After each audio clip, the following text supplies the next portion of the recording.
जो लोग अपनी तुलना दूसरे व्यक्तियों से करते हैं उन्हें याद रखना चाहिए कि सूर्य और चंद्रमा अपने समय पर ही चमकते हैं। आजकल की दुनिया में आपने अक्सर देखा होगा कि लोग एक दूसरे से कंपटीशन में लगे हुए हैं, पीछे छोड़ने में लगे हुए हैं, लेकिन हर व्यक्ति की कैपेबिलिटी उसे खुद पता होती है कि वो कितना कैपेबल है और क्या कर सकता है। सो हमें अपनी स्ट्रेंथ पर वर्क करना चाहिए, ना कि किसी को पीछे करने के लिए। देखिए, जब तक कंपटीशन हेल्थी बना रहे, जब तक आप उसे सिर्फ कंपटीशन के तौर पर ले रहे हैं तब तक ठीक है, लेकिन सिर्फ कंपटीशन रह जाए आपकी लाइफ में और आप अपने आप को भूल जाएं, जो आप कर सकते थे वो भी नहीं कर पा रहे, तो फिर ऐसे कंपटीशन का कोई फायदा नहीं है। सो इन्हीं प्यारी सी लाइन के साथ मैं यशवी सिंह आप सभी का अपने YouTube चैनल पढ़ाई विद इम्पैक्ट पर स्वागत करता हूं। आज हम क्लास 9 मैथ्स स्टार्ट कर रहे हैं, जिसमें कि हम चैप्टर नंबर 2 जो आपका है पॉलिनोमियल्स, उसे स्टार्ट करेंगे। देखिए, पॉलिनोमियल्स में आपने सबसे पहले हम इसका मीन समझेंगे कि पॉलिनोमियल्स होता क्या है। पॉली मीन्स होता है मैनी एंड नोमियल्स मीन्स होता है टर्म। इस चैप्टर में हम इक्वेशन के बारे में डिस्कस करेंगे। जो इक्वेशन दो या दो से अधिक मतलब बहुत सारे टर्म से मिलकर बनी होगी वो पॉलिनोमियल्स में आएगी। ओके, सो पॉलिनोमियल्स के बाद हम इस चैप्टर का इंट्रोडक्शन देखेंगे और आज की क्लास में हम देखेंगे कि सिंगल पावर जिस पर होती है उस इक्वेशन को क्या बोलते हैं, या जो एक टर्म से इक्वेशन बनी होती है उसे क्या बोलते हैं। जैसे ही दो टर्म से बनी होती है उसे क्या बोलते हैं, ऐसे ही थ्री टर्म से जो इक्वेशन फॉर्म होती है उसे क्या बोलते हैं। और सेम इसी टाइप से जो सेकंड पावर होती है उसे क्या बोलते हैं, और जिस इक्वेशन में थर्ड पावर होती है एक्स की या किसी वेरिएबल की उसे क्या बोलते हैं। ये सारे का सारा जो हमारा आज कंसेप्ट हम तैयार करेंगे इसी क्लास में। तो सबसे पहले हम इंट्रोडक्शन देख रहे हैं।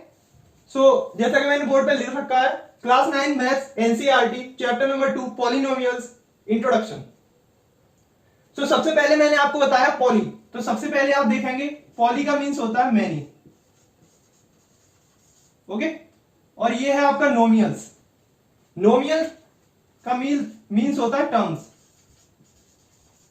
ओके, क्योंकि किसी भी चैप्टर को स्टार्ट करने से पहले हमें उस चैप्टर का बारे में पता होना चाहिए कि बेसिकली इस चैप्टर के टॉपिक से हम क्या समझते हैं। इंट्रोडक्शन की बात करें तो ये इक्वेशंस हम पहले भी पढ़ चुके हैं। हमने क्लास 7 में सबसे पहले इक्वेशन को फेस किया था। उसके बाद हमने क्लास 8 में पढ़ा, जिसमें कि हमने वैल्यूज फाइंड करना सीखी। सेपरेट करने के बाद वेरिएबल और कांस्टेंट क्या होते हैं इसे भी मैं पढ़ा, आप सब पढ़ चुके हैं क्लास 8 में। और उसके बाद हम बढ़ते हैं क्लास 9 के मैथ पे। क्लास 9 का मैथ थोड़ा सा 8 के कंपैरिजन में और आगे बताता है कि इक्वेशन क्या होती हैं, और उनमें इक्वेशन में पॉलिनोमियल्स का इंट्रोडक्शन होते ही फर्स्ट पावर, जैसे कि मैं आपको पहले बता चुका हूं, उन सबका डिस्कस होगा। और हम इक्वेशंस के साथ में एडिशन कैसे करते हैं, मल्टीप्लीकेशन कैसे करते हैं, डिवीजन कैसे करते हैं और सब्ट्रैक्शन कैसे करते हैं, ये सब हम पिछली क्लासों में पढ़ चुके हैं। हम इस क्लास में क्या पढ़ेंगे, इस क्लास में हम उससे थोड़ा सा एडवांस देखेंगे और उसके साथ ही हम दो थ्योरम भी पढ़ेंगे इस क्लास में, इसी चैप्टर में। आपकी एक है रिमाइंडर थ्योरम, एक है आपकी फैक्टर थ्योरम। इन दोनों को हम इसी चैप्टर में आगे डिस्कस करेंगे। इसी के साथ देखिए मैं एक इक्वेशन लिखता हूं। सपोज कीजिए कि ये इक्वेशन है 2x + 5 = 0। ओके, इसे आप क्लास 8 में पढ़ चुके हैं। एक नेक्स्ट इक्वेशन है 3x² + 2x + 2 = 0।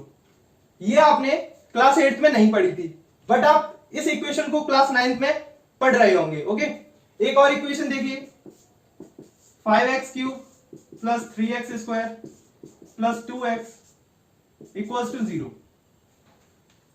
सॉरी, +5 = 0। ओके, आप इन टाइप्स की इक्वेशन को इस क्लास में डील करेंगे। इसी के साथ में जो मेरी सेकंड हेडिंग है पॉलिनोमियल्स इन वन वेरिएबल, उसको डिस्कस करता हूं।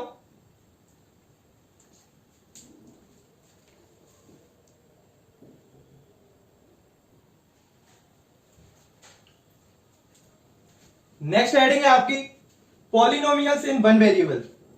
ओके, इस हेडिंग का मैं समझाने से पहले आपको एक इक्वेशन देता हूं। जैसे एक इक्वेशन है 3x + 5 = 0, और एक इक्वेशन ये है 3x² plus 2x plus 5 equals to 0। Okay, so ये जो गिवन टू इक्वेशंस हैं इससे हम समझेंगे कि ये जो पॉलिनोमियल्स इन वन वेरिएबल, इस हेडिंग का क्या मीन्स है। देखिए, जब भी कहीं लिखा हो कि जैसे आपने पिछली क्लास में पढ़ा था कि linear equation in one variable means कि उस इक्वेशन में सिर्फ एक ही वेरिएबल होगा। जैसे इस इक्वेशन में देखिए 3x² plus 2x plus 5 equals to 0। आपको इतना तो पता होगा कि जितने भी हमारे नंबर्स हैं इसे हम बोलते हैं कांस्टेंट टर्म। ये क्या है? कांस्टेंट। ओके, और ये क्या है आपका? वेरिएबल। सो यहां पर 3, 2 या 5 ये क्या है? आपके कांस्टेंट। और यहां पर जो x है ये आपका क्या है? वेरिएबल। सो जब गिवन इक्वेशन में सिर्फ वन वेरिएबल होगा तो वो इक्वेशन आपकी बोली जाएगी पॉलिनोमियल इन वन वेरिएबल। अगर कोई इक्वेशन ऐसी होती 3x plus 5y equals to 7। Okay, so ये जो गिवन इक्वेशन है ये आपकी है पॉलिनोमियल्स इन टू वेरिएबल, जो कि आपके सिलेबस में नहीं है। इसमें जो ये है आपका वेरिएबल, एक ये है आपका वेरिएबल। x और y यहां पर क्या है? वेरिएबल। और ये 3, 5 और 7 क्या है? कांस्टेंट। सो ये आपके सिलेबस में नहीं है, ये हम 10th क्लास में पढ़ेंगे जब हम टॉपिक कर रहे होंगे जो है लीनियर इक्वेशन या फिर कोई भी इक्वेशन इन टू वेरिएबल। तो उस समय ये आपके में टॉपिक होगा linear equation in two variable करके, जो आपका क्लास 10th में है। सो इसकी हमें अभी कोई जरूरत नहीं है, हमें सिर्फ ऊपर का पढ़ना है। सो पॉलिनोमियल्स इन वन वेरिएबल का आप मींस समझ पाए होंगे कि इक्वेशन में सिर्फ एक वेरिएबल होगा, एक से ज्यादा वेरिएबल नहीं होगा। ओके, अब हम आगे डिस्कस करेंगे कि ये इक्वेशन कितने टर्म्स की है। ठीक है, ये इक्वेशन में कितने टर्म्स है, इस इक्वेशन की डिग्री कितनी है। इसमें अभी क्वेश्चन में बोल दिया है कि x² का कॉफिशिएंट बताइए, x का कॉफिशिएंट बताइए। तो इन सब क्वेश्चंस के आंसर हम आगे देखेंगे। सो चलिए इसके बाद नेक्स्ट पॉइंट डिस्कस करते हैं।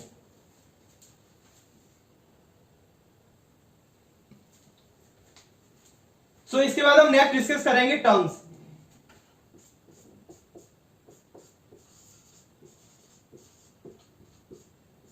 अब ये टर्म्स क्या होता है ये देखेंगे हम। देखिए, चलिए मैं इक्वेशन से ही आपको समझा देता हूं। 2x प्लस 5, थर्ड नंबर की equation 3x² plus 2x plus 5 equals to 0। Okay, so इसमें हमें टर्म्स बताने हैं। चलिए थोड़ा सा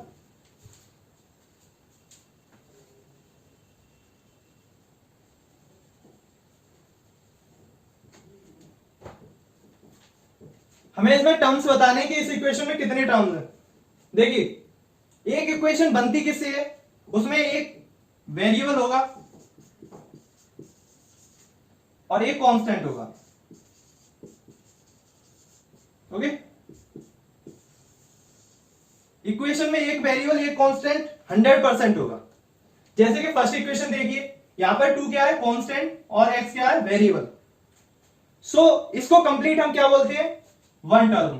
जब तक कि नेक्स्ट कोई ऑपरेशन ना लगा हो, प्लस माइनस कुछ और ना हो, तब तक उस इक्वेशन में सिर्फ एक टर्म होगा। सो इसका है, ये इक्वेशन है वन टर्म। इस इक्वेशन की बात करें तो इसमें फर्स्ट टर्म ये हो गया और प्लस नेक्स्ट ये हो गया। तो इसमें कितने टर्म्स है? 2 टर्म्स। ऐसे ही थर्ड इक्वेशन को देखें तो एक टर्म ये हो गया, नेक्स्ट एक टर्म ये और ये। सो इसमें 1, 2 और 3। सो इस इक्वेशन में है 3 terms. Okay, so I hope आप टर्म्स के कॉन्सेप्ट को समझ पाए होंगे। सो इसके बाद नेक्स्ट हम देखते हैं कॉफिशिएंट क्या होता है।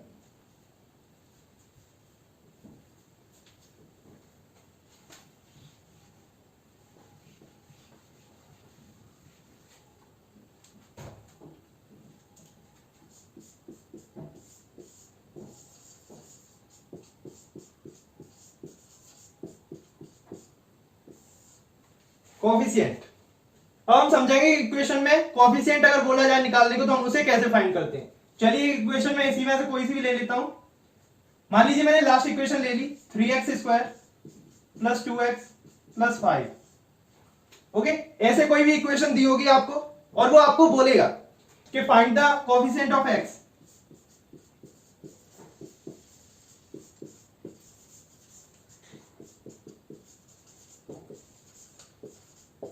Find the coefficient of x या फिर बोल देगा find the coefficient of x²। Okay, ये दोनों क्वेश्चन आपसे पूछ सकता है। जब वो बोलेगा कि find the coefficient of x, it means कि हमें x के जो आगे लिखा है जो उसका कांस्टेंट टर्म है वो उसका क्या हो जाएगा, कोफिशिएंट हो जाएगा। सो x का कोफिशिएंट हो गया 2। और ऐसे ही जब क्वेश्चन में पूछा जाए x² का कोफिशिएंट तो x² का कोफिशिएंट हो जाएगा जो उसके साथ में लिखा है कांस्टेंट टर्म, जैसे 3। सो आई होप आप टर्म्स और कोफिशिएंट के कॉन्सेप्ट को समझ पाए होंगे। इसके बाद मैं डिस्कस करूंगा आपके डिग्री क्या होती है, इक्वेशन में डिग्री कैसे फाइंड करते हैं और कौन से ऐसे पॉलिनोमियल्स हैं, कैसे हम पहचाने कि कौन सा पॉलिनोमियल आपका है और कौन सी इक्वेशन पॉलिनोमियल नहीं है। इस चीज को भी हम आगे डिस्कस करेंगे। सो इसे आपने नोट कर लिया होगा आई होप। सो चलिए आगे देखते हैं।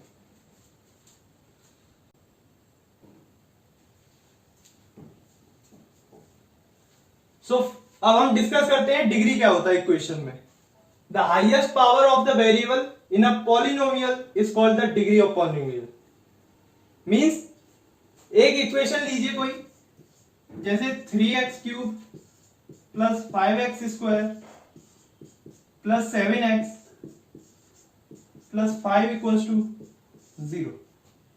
ओके, सो ये आपकी कोई इक्वेशन है। इसमें आपको फाइंड करना है कि इस इक्वेशन की डिग्री कितनी होगी।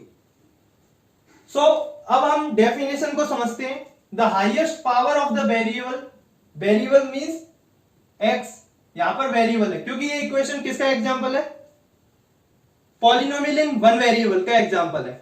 ओके, सो इसमें जो वेरिएबल है x उसकी हाईएस्ट पावर, उसकी हाईएस्ट पावर आपको इसकी पावर 1 है, इसकी पावर 2 है, इसकी पावर 3 है। इस इक्वेशन में x की हाईएस्ट पावर कितनी हुई, 3। So the highest power of the variable in a polynomial, ये कोई पॉलिनोमियल है, इज कॉल्ड द डिग्री। उसी को जो हाईएस्ट पावर है वेरिएबल की उसको हम डिग्री बोलते हैं। सो इस इक्वेशन की अगर पूछी जाए डिग्री कितनी होगी,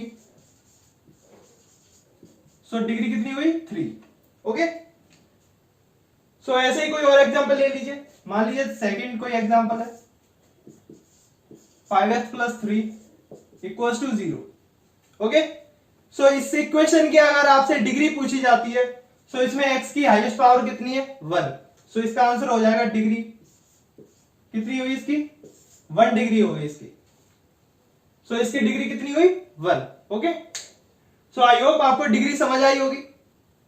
सो चलिए मैं इसके बाद इक्वेशन, कुछ इक्वेशंस नोट करूंगा जिसमें आपको बताना है कि ये 1 पावर वाली इक्वेशन है मींस लीनियर इक्वेशन है, कि ये 2 पावर मींस क्वाड्रेटिक इक्वेशन है, या फिर 3 पावर क्यूबिक इक्वेशन है। ओके, सो चलिए मैं इसे नोट कर रफ कर देता हूं। सो इस इक्वेशन में क्या है, तो इसमें 3 टर्म्स है तो इसे बोलेंगे हम ट्राइनोमियल।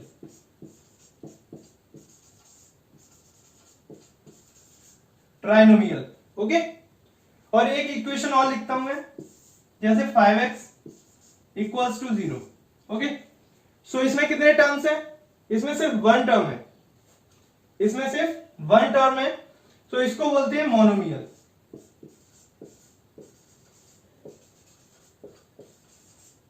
मोनोमियल। और अगर इसका नेम पूछा जाए डिग्री के हिसाब से तो इसका भी नेम क्या हो जाएगा, क्योंकि इसकी 1 डिग्री है और 1 डिग्री की कोई भी इक्वेशन हो उसे हम लीनियर इक्वेशन बोलते हैं।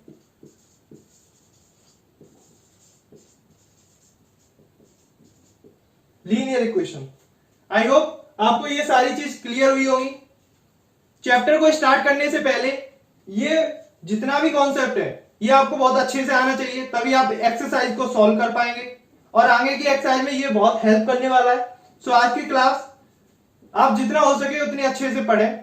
इसके बाद हम नेक्स्ट देखेंगे कि कौन सी ऐसी इक्वेशन है जो कि पॉलिनोमियल नहीं बन सकती। तो चलिए मैं एक दो एग्जांपल दे देता हूं। आपकी ये जितनी भी एक इक्वेशन मैंने लिखी है, इस चीज में एक चीज नोट करिए कि ये इनकी एक्स की जो वेरिएबल है उनकी जो पावर है वो होल नंबर होगा। जैसे इसकी पावर है 2, ओके, सो 2 क्या है आपका होल नंबर है।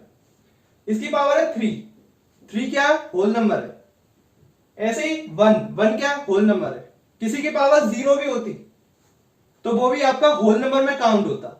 बट इसके अलावा अगर आपकी किसी वेरिएबल की पावर होल नंबर नहीं है तो वो इक्वेशन आपकी पॉलिनोमियल नहीं काउंट की जाएगी। ओके, तो ऐसे ही कुछ इक्वेशन के मैं एग्जांपल दूंगा अभी। तो चलिए आप इसे पहले नोट कर लीजिए, फिर मैं एग्जांपल लिखता हूं। सो इसमें हमें अब क्या बताना है कि डिग्री कितनी है ये हम पता कर चुके हैं, बट फिर भी हम ये बताएंगे कि ये इक्वेशन है कौन सी डिग्री की। इसकी डिग्री हम पता कर चुके हैं कि इसकी 3rd डिग्री इक्वेशन है ये। इसकी डिग्री कितनी है 3 डिग्री है इसकी। सो इसका नाम होता है cubic equation.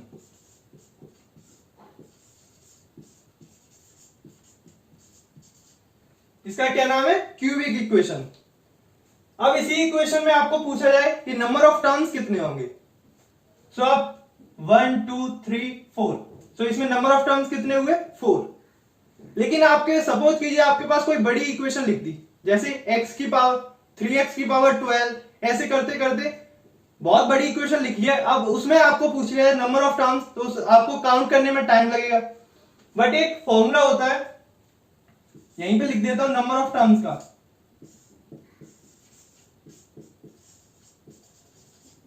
Number of terms होता है n+1। नंबर ऑफ टर्म्स का फॉर्मूला होता है n+1, where n is the degree of the equation, where n is the degree of the equation.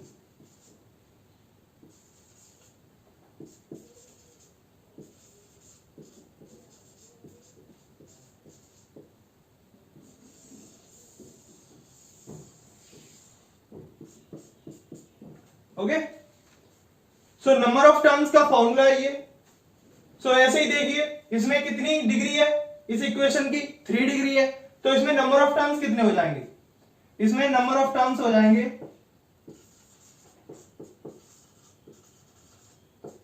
Number of terms हो जाएंगे 4। ओके, सो इसकी जो nature है, जो इसका नेम है वो है क्यूबिक इक्वेशन, और नंबर ऑफ टर्म्स कितने हो गए 4। ऐसे सेकंड इक्वेशन की बात की जाए तो इसकी डिग्री कितनी है आपको पता होनी चाहिए। Highest power of the variable in a polynomial is called degree. So इसकी डिग्री हो जाएगी 2। तो इसका नाम है क्वाड्रेटिक इक्वेशन, क्वाड्रेटिक इक्वेशन।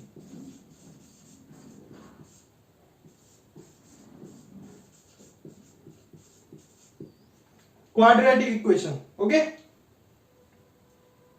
और जो लास्ट है उसका नेम है लीनियर इक्वेशन, क्योंकि इसमें जो डिग्री है वो 1 है और 1 को बोलते हैं लीनियर।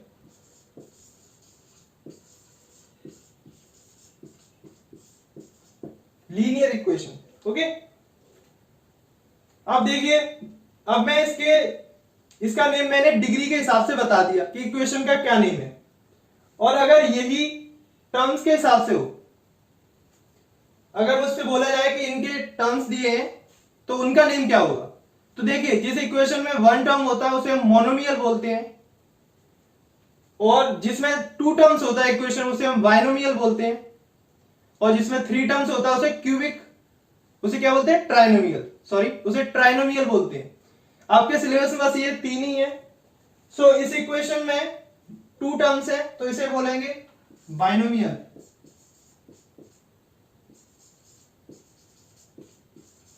Binomial, okay. इस इक्वेशन में 3 टर्म्स है तो इसे बोलेंगे ट्राइनोमियल। चलिए मैं इसे रफ कर देता हूं। ये आपके लास्ट 3 क्वेश्चंस हैं जिनसे आपको डाउट आ सकता है जब आप एक्सरसाइज करेंगे। तो इन डाउट को क्लियर करने के लिए मैंने ये 3 क्वेश्चंस लिखे हैं। इसको आपको सॉल्व करने के बाद आपको इस एक्सरसाइज में जो आपकी 2.1 होगी उसमें आपको कोई भी डाउट नहीं आएगा। सबसे पहला है x + 1/x is a polynomial और नॉट। अब मैंने बताया था कि किसी भी इक्वेशन को पॉलिनोमियल होने के लिए उसकी जो पावर है, उसकी जो डिग्री है, उसको होल नंबर में होना चाहिए। तो चलिए चेक करते हैं। x + 1/x को देखिए x की पावर यहां पर कितनी है, कहीं भी x की पावर ना लिखी हुई, इट मींस उसकी पावर 1 है। ओके, और इसको जब हम रिवर्स करेंगे, आप रेसिप्रोकल करना जानते होंगे, सो ये हो जाएगी x की पावर -1। ओके, सो इसमें अब ये चेक करिए कि क्या ये इक्वेशन पॉलिनोमियल है या नहीं है। देखिए इस केस में क्या है, जो सेकंड टर्म की पावर है इसे नोटिस करिए, ये क्या है -1, और -1 आपका होल नंबर नहीं होता, सो हम बोल सकते हैं कि given equation is not a polynomial.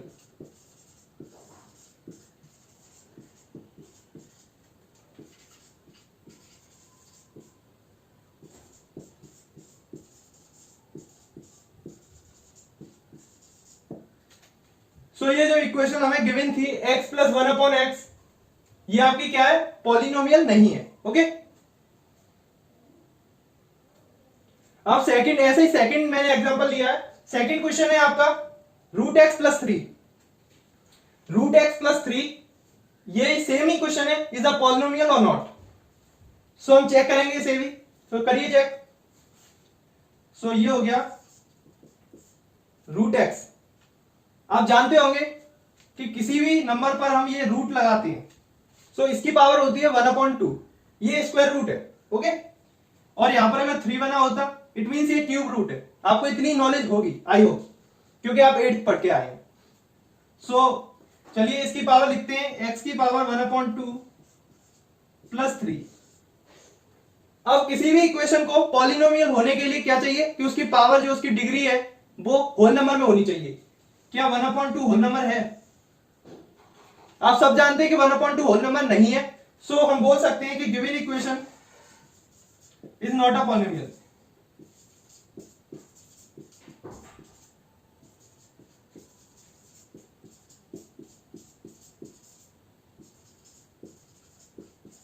Given equation is not a polynomial. Okay, अब आए थर्ड इक्वेशन। आपने ये चेक किया, ये चेक किया, ऐसे ही मैंने ये, कुछ स्टूडेंट्स के माइंड में ये भी डाउट आ जाता है कि वो देखते ही बोल देते हैं कि अभी तक देखो इसमें भी रूट था, तो इसमें भी रूट आ गया है, इट मींस कि ये भी आपकी इक्वेशन पॉलिनोमियल नहीं होगी। लेकिन इसीलिए मैंने ये क्वेश्चन रखा है क्योंकि ये आंसर गलत है। इसे आप चेक करिए पहले, t + √3, या फिर इसे बोल सकते हैं √3 की पावर 1/2। इसे आप ऐसा लिखिए, या फिर आप इसे एक चीज और लिख सकते हैं, वो है 3 की पावर 1/2। ठीक है, लेकिन आप सबने एक चीज नोटिस की होगी, मैंने सिर्फ ये बताया था कि किसी भी इक्वेशन को पॉलिनोमियल होने के लिए उसके वेरिएबल डिग्री किससे मेजर करते हैं, उसके वेरिएबल से। वेरिएबल के पावर को ही तो डिग्री बोलते हैं, highest power of the variable is called degree. So इसमें हम वेरिएबल की पावर चेक कर रहे थे, उससे हमने बताया कि इक्वेशन, गिवन इक्वेशन पॉलिनोमियल है या नहीं है। बट इसमें क्या है, हम वेरिएबल चेक करेंगे। वेरिएबल क्या होता है, अल्फाबेट। इसमें पावर कितनी है, जहां कोई भी पावर ना हो वहां पर पावर कितनी मानते हैं हम, 1। सो t की पावर 1। अब ये बताइए 1 होल नंबर है कि नहीं है? आप सबको पता है 1 तो होल नंबर होता है। अगर 1 होल नंबर है तो हम बोल सकते हैं कि given equation is a polynomial. So आपकी ये इक्वेशन पॉलिनोमियल है। ओके, ये आपकी इक्वेशन पॉलिनोमियल नहीं है और ये भी नहीं है। आई होप आपको जितने भी डाउट इससे रिलेटेड आने थे वो सारे के सारे मैंने क्लियर कर दिए। अब आपको इस इक्वेशन, इस चैप्टर की फर्स्ट एक्सरसाइज में कोई भी डाउट नहीं आएगा। फिर भी कोई डाउट आता है तो आप कमेंट बॉक्स आपके लिए खुला है, उसमें कमेंट करिए, जो भी डाउट होगा मैं उसे क्लियर करूंगा। सो इस वीडियो में बस इतना ही। नेक्स्ट वीडियो में हम एक्सरसाइज 2.1 को स्टार्ट करेंगे। सो आप इस वीडियो का रिवीजन जरूर करके आए, एक बार देखें, नोट्स बनाएं और प्रॉपर फिर से एक बार रिवीजन करें, उसके बाद कल मिलें। So thank you for watching. जय हिंद।